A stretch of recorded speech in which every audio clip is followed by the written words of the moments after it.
Yeah, Salakia brothers, I just received a call. All right, now let's go into this word Gentiles here, okay? Because remember, we're back in John 7:35, and it says dispersed among the Gentiles. I mean the diaspora, and we broke down the word diaspora, which basically means Israelites scattered among foreign nations, right? Among who? Among the Gentiles, okay? Now let's go into that word Gentiles, and it says Helen, okay? It says a Greek either by nationality, whether a native of the mainland or of the Greek islands or colonies.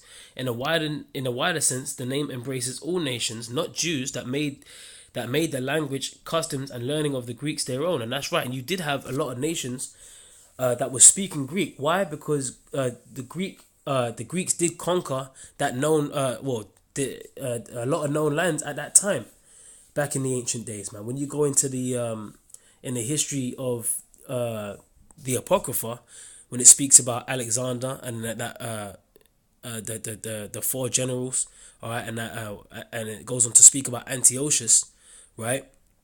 What did Antiochus do to the Jews that were dwelling in that land? Okay, we're gonna read it. Okay, it says in a wider sense. This is point 2. In a wider sense, the name embraces all nations, not Jews, that made the language, customs, and learning of the Greeks their own. The primary reference is to a difference of religion and worship. But what you got to understand is when you know the history of what happened, when you go into the Apocrypha, and I'm gonna get it right now. Okay, you go to First Maccabees, the first chapter, and I'm gonna just go straight to the point.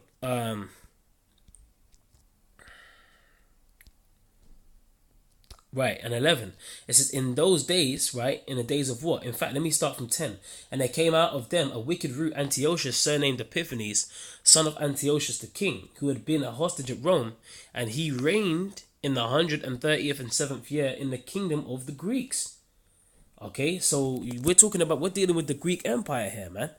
All right, and that Greek Empire was vast. All right. That Greek Empire was very, very vast, man. And it got taken down by the Romans, all right? But before that, the Greeks were in power. So a lot of the known world, just like everyone speaks English today, a lot of people spoke Greek because it was the time of the Greeks to rule, all right? Like when you're looking at the vision,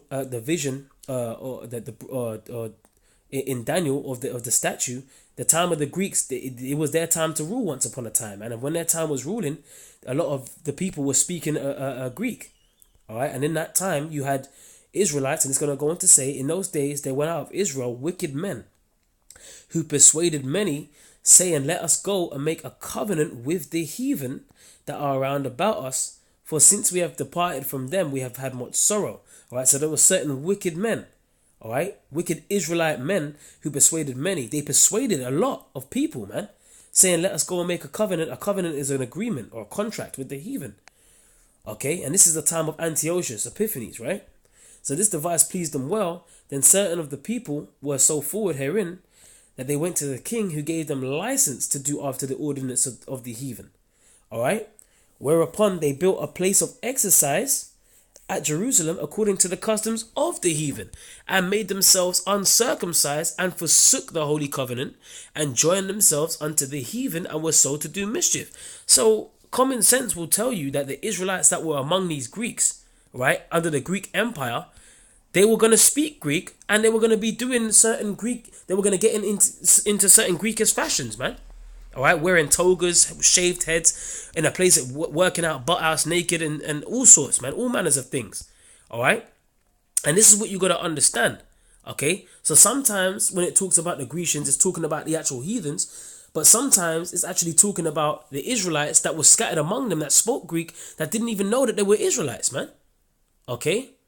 And this is what I'm saying, man, and that's what people don't seem to understand, is that we've always been getting scattered among the heathen. That's why I brought out Jeremiah 17:4, which said that we were going to be scattered we're going to be discontinued from our heritage. And it said, and I will cause thee to serve thine enemies in the land which thou knowest not. Okay?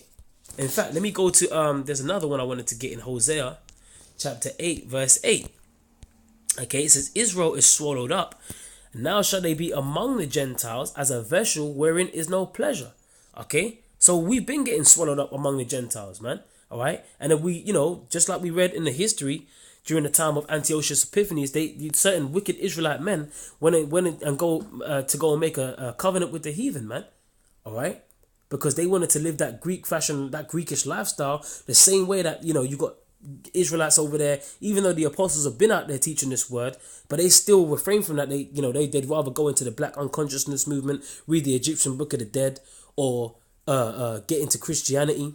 All right, and go to churches, worshiping false idols, getting into Islam. All right, basically learning the ways of the heathen, when in fact they're actually Israelites, man. And we've been swallowed up among the Gentiles, man. And we're, as a vessel wherein there is no pleasure. Okay? Now, in fact, now that I'm on the topic of the Gentiles, what I'm going to do as well, I'm going to get the book of Tobit, chapter 13, verse 3. And it says, confess him before the Gentiles, ye children of Israel, for he hath scattered us among them. Okay? And that's straight into the point, man. All right, we've been scattered among the Gentiles, man. The children of Israel have been scattered among the Gentiles.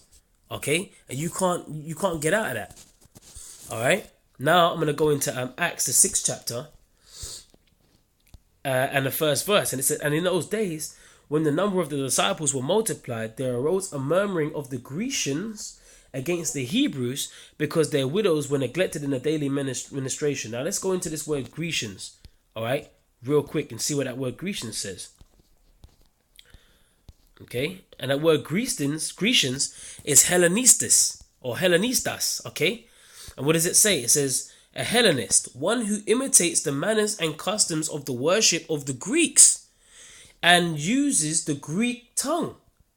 Okay, used in the New Testament of Jews born in foreign lands and speaking Greek. So that lines up perfectly with what we just read in John 7:35, all right, the dispersed among the Gentiles. Okay, let's read it again. Then said the Jews among themselves, whither will he go that we shall not find him? Will he go to the dispersed among, really it should say among the Greeks, and teach the Greeks? Okay, because remember we went into the word, and the word, right, is Hellen for Gentiles.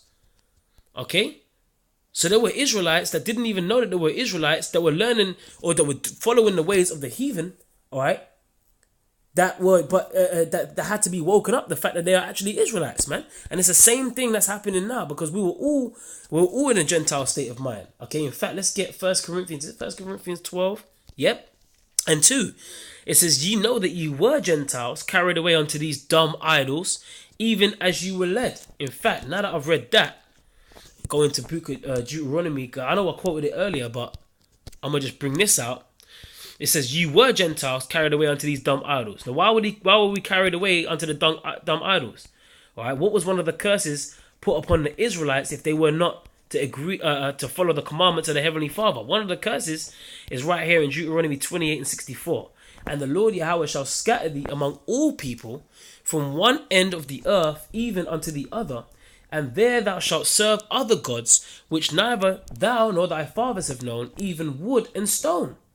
All right, and that's why you got certain of our people, making trips to Mecca, walking around the damn Cobblestone, acting a damn fool, speaking better Arab than the damn Arabs out there, man. All right, so this is what you got to understand, man. And not everyone's going to be looking the same. Okay, and you had certain, remember you had devout in Acts the 2nd chapter. You had the speaking of tongues, man.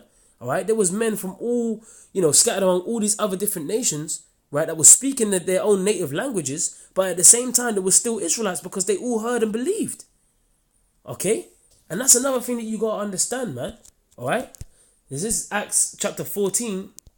This is dealing with Paul and Barnabas, man. All right? And it says, and they came to pass in Iconium, that they went both together into the synagogue of the Jews, and so spake, that a great multitude, both of the Jews and also of the Greeks, believed. All right, now someone simple will read that and say, oh, see, the other nations, the Greeks, man. The other nations can believe. No, bro. Right, we just actually broke it down. Where would he go that we should not find him? John 7:35. Would he go to the dispersed among the Hellen and teach the dispersed among the Hellen? Meaning the Greeks, the Greek-speaking Jews. All right. In actual fact, they didn't actually know that they were actually Jews at that time. Okay. And so they had to be taught. Okay. So now let's go into that word, Greeks. Here we go again. Hellen. Okay. It's the same thing. It's Hellen, man. All right. It says a Greek either by nationality, whether a native of the mainland or the Greek islands or colonies. In a wider sense, the name embraces all nations, not Jews, that made the language and customs and learning of the Greeks their own. But we already went through the history in the Apocrypha, in the book of Maccabees, the first Maccabees, the time of Antiochus Epiphanes. Hey man, there were certain wicked ass Israelites at that time that made a covenant with the heathen, man. Alright, and they learned all the Greekish fashion and all the Greekish ways, man. And they followed after that custom, wearing togas and all sorts, man. Playing the discus, got their rods hanging out, having boxing matches and all of that, man. Alright, so what you got to understand is that, you know, Israel have always been going up, man. And we've been swallowed up among these Gentiles, among these heathen. Learning these heathenistic ways. Okay? It says, but the unbelieving Jews stirred up the Gentiles and made their minds evil affected against their brethren. All right. So yeah, man, you know, that's pretty much all I want. I mean, I can go into a few more precepts, but I don't want to go too deep into it. I just wanted to touch on this John 7 and 35 right here, man. In fact, another precept that I can go into, which will actually bring this lesson together, is John 19 and 20. And this is dealing with the death of Yahushua, right? When he got crucified. And what was the inscription that was written? It says John 19 and 19. And Pilate wrote a title and put it on the cross. And the writing was Yahushua of Nazareth, the King of the Jews. Then the title read, this title then read many of the Jews, for the place where Yahushua was crucified was nigh to the city. And it was written in Hebrew and Greek and Latin. And why was it written in Greek? Because there was Greek-speaking Jews, man. Greek-speaking Israelites. And that's the spirit. Apostle Tahar just uploaded a video calling of the Gentiles, man. All right, so you can't make that up, man. All right, that's the spirit that we're in. All right, so with that, man, and I think that concludes it. I think that's, you know, that's a spirit. And Lord willing, you, Arkin, were edified. And if the spirit's dealing with me, man, I'm gonna do another edition on the Gentiles at a later date, man. Lord willing. All right, so with that, I'm gonna say all praises to Yahweh, Ba'ashem Yahweh Shai, double honors to the apostles and the elders, and shalom to the elect, man. All right, shalom.